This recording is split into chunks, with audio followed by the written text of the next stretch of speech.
Dungis, pero masarap. Mwah! I-kiss. Sexy time na. Sexy Mega! Yes! What's up? What's up? Masasarap. Oy! Nasabihan, natawag na masarap. Patingin nga ng itsura ng masarap na yan. Uy! Magandang umaga. It's a beautiful Monday morning para sa'yo. Yes, friend. Yes, friend. I-claim natin na maganda ang Lunes na ito. Maganda ang linggo na ito para sa'yo. Yan kasi problema sa'yo. Minsan kasi iniisip mo na agad yung negative. Negative agad. Di paano darating yung mga magagandang bagay kung palaging yung pangit ang iniisip. Sa bagay, hindi kita masisisi kung haharap sa salamin tapos hindi maganda ang makikita. Ayun talaga. Charot. Hindi. Hoy, charot lang. Dapat magaganda. I-claim lang natin na lahat ng bagay na magaganda na pwedeng mangyari sa'yo, mangyayari today. Ano yung example ng magandang bagay na gusto mong mangyari sa'yo? May mag-message, magsabi sa'yo na, be, babayaran ko na yung utang ko. Nako, alam mo, pag yan talaga, nako, may nag-message talaga sa akin. Grabe. Yung saya ko, levels. Lalong-lalo na pag yung umutang na yun, ang tagal-tagal na. Yung bang parang feeling mo nakalimutan na niya. Tapos biglang hindi pa pala ngayong araw na to magme-message siya at sasabihin niya sa'yo ang magbabayad na siya sa'yo. Ano pa ibang pwedeng maganda na mangyari? O biglang sabihin sa'yo ng boss mo, out of nowhere. Uwi ka na, sige na, uwi ka na. Pahinga ka muna, iba na lang muna yung gagawa ng trabaho mo. Ha, boss? Pinapauwi mo na ako?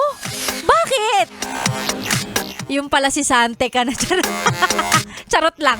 Hindi, diba? Oo, di kaya sabihin sa'yo, hindi, wag mo nang gawin yan. Iba na ang gagawa niyan para sa'yo. Oo. Ganun.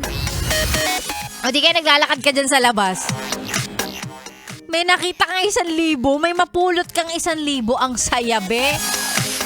Bihira mangyari yun kasi ako lagi ko sinasabi kahit magwalis ka dyan along Rojas Boulevard, wala kang makikita 1,000 dyan. At pag nakakita ka ng 1,000, naglalakad ka lang sa labas, ang ganda niyan, swerte yan. Diba? Dapat yung mga magagandang bagay lang ang iniisip natin para yun din yung dadating. Yayain ka niya magkape. Wala lang. Networking daw. Hindi. Niyaya ka magkape. Baka mamaya ito na pala yun. Kasi yung taong gusto mo, finally napansin ka. Tas gusto ka din pala. Hoy! Ano pa? Ano pang magandang pwede mangyari? Mabunot yung pangalan mo sa pera-pera lang yan. Oh, di ba? Ganda nun. Lalo na kung di ka naman nagre-register tas nabunot ka dito. Ang galing talaga nun, be. Pero diba, yan ang sinasabi ko, law of attraction lang tayo minsan eh. Yan lang. Maniwala tayo dyan. Lahat ng magandang bagay na pwede mangyari sa'yo, na mangyari sa'yo, yes, friend. At sana, kapag may magandang mangyari sa'yo ngayon o sa mga susunod na araw, maalala mo tong adlib ko na, ay, si Sexy Mega na nagsabi sa akin, law of attraction. Lahat ng maganda lang na pwede kong isipin, yun lang dapat. Ganon! And speaking of maganda, edi syempre maganda rin naman ako, kaya diba, sakto lang.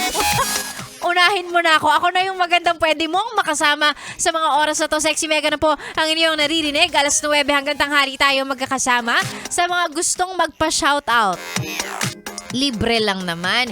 I-send ang mga pa-shoutout sa ating Facebook page, Yes FM Manila, or sa page ko pwede, that's DJ Megan Yes FM. I-search mo sa Facebook page.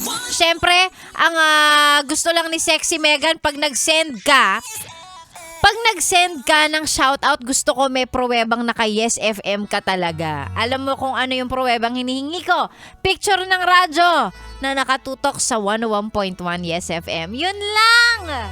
I-send mo yan at maya-maya lang babasahin ko yan. Ako na po ang inyong kasama dito sa stasyong masarap pakinggan. May kasamang makinis, mabangis, ang masarap pakinggan. Sexy Megan. This is 101.1 Yes FM. Good morning, yes friend. 101.1 Yes FM.